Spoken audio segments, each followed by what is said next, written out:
I'll be demonstrating how to work an icord bind off. It's a reversible bind off that looks the same on both sides. So on the right side and the wrong side, they look exactly the same. And it's a great bind off because it adds a little bit of stability to an edge, which is perfect for shawls. For this demonstration, I will be working a 3-stitch icord bind off, but you can adjust the size of your icord to be smaller, say to 2-stitch, or you can go up as many as you want, depending on your look, with the number of stitches that you cast on.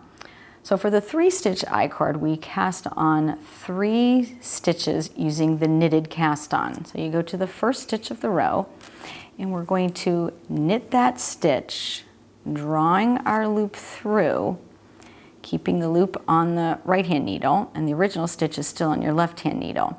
With my left needle tip, I'm going to come in front and underneath that loop that I drew through, or that stitch, and pop it onto my left-hand needle. So I have knitted cast on 1 stitch, and I will repeat. Go into that new stitch, knit it without taking the original stitch off the needle, take my left needle tip underneath and in front of that stitch and pop it onto the needle. I've cast on 2.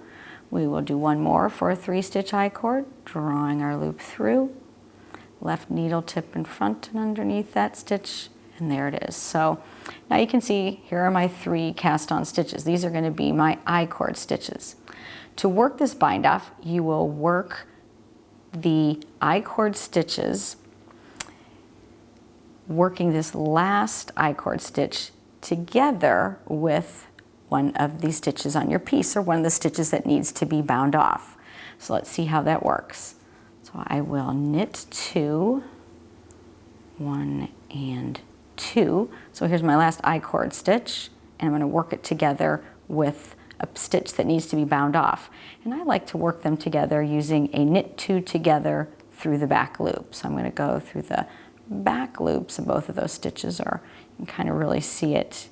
Some people like to turn it down that way, and work a knit 2 together through the back loop. So again, I have 3 stitches on my right hand needle. Now I'm going to return them to the left hand needle. So you just sort of slip those 3 icord stitches back to your left hand needle, and then we're going to repeat. But this working yarn, you can see, is actually attached to that 3rd stitch. That's what's going to make it be an icord. And we want to pull that stitch kind of firmly, give a nice tug on that yarn as you knit this stitch. So then we repeat, knit 2, or knit to the last icord stitch, and we're going to work the last icord stitch with the next stitch to be bound off together through the back loop. Slide them back to those 3 icord stitches back to the left hand needle, giving a nice tug on that yarn as we repeat. So knit 2, you get to the last icord stitch, work it together, knit those 2 together through the back loop. So just have the start of our little icord. So let's come back to the end of the row. So I've been working all the way across the row until I have 1 stitch that is left to be bound off. So one last time I will return my 3 icord stitches to the left hand needle. I will knit 2, and then I will knit that last stitch to be bound off together. And now all that remains are my 3 icord stitches. I will put them to my left hand needle as we've done before.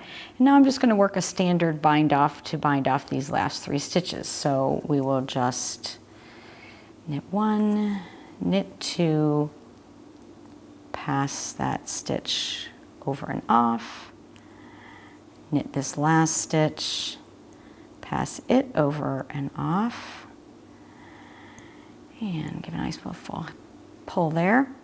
And you'll just cut your yarn and weave it through this little hole here. And when you weave in your end, it will show your nice little I-cord that rolls over to the other side, adding a nice bit of stability and charm to the edge of your piece. Happy knitting!